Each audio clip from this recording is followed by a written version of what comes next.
There's three types of high school athletes, I think. There's the ones with the gifts that don't work at it. There's the ones without the physical gifts that work really hard. And then there's the special ones like Will that come around, and you've got the kid that does both, has the physical gifts and puts in a ton of time.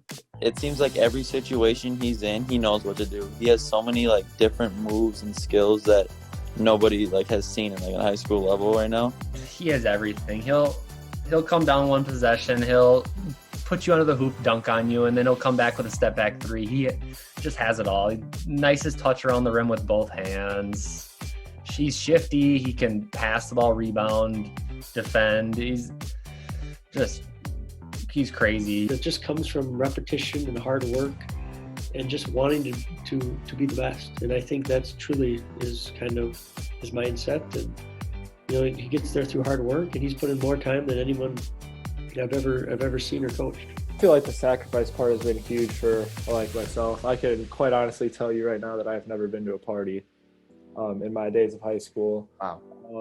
Just staying home. I know that while some kids are out doing things, for instance, like homecoming last year, I went to the gym instead of going to the dance.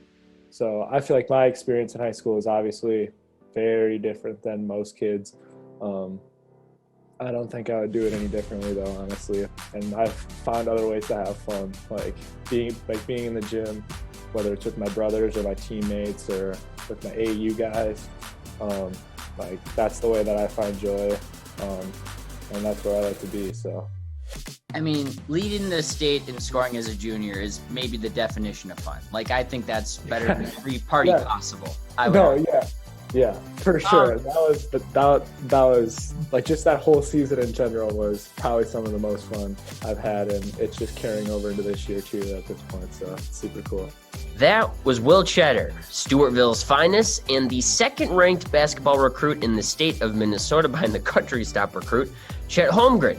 But as you just heard, this isn't your typical high schooler, let alone D1 Big Ten basketball recruit. He doesn't do any of that social media posting. He's just focused.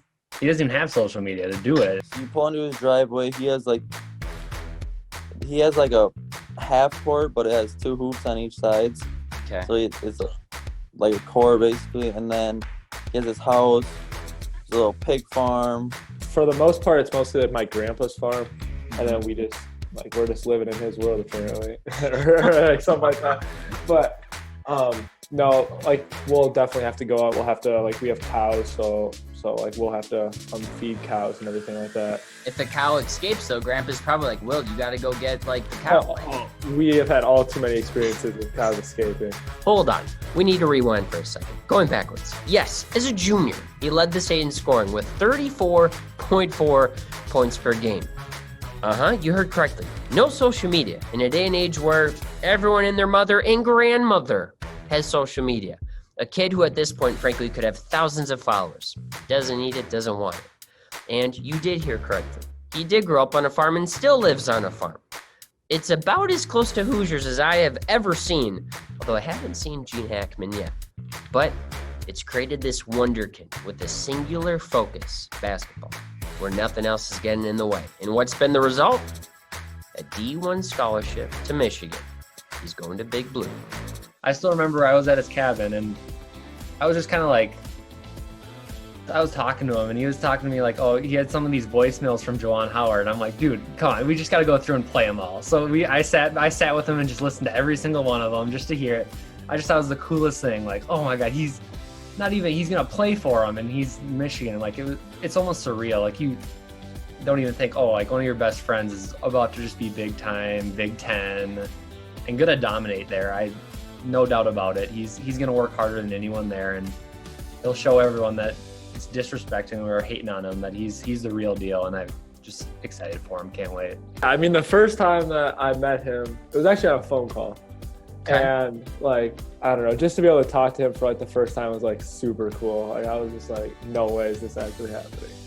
And then I think later that week, Coach Martelli called me. He's like, "Oh yeah, we want to do a Zoom call with the whole staff." And I was like, "Oh geez, no way."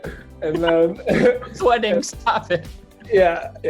I was probably definitely shaking. And then I don't know, just to be able to kind of like building the relationship was super cool. And obviously to be able to commit there was like a super cool like honor, and like, I'm super excited about my decision.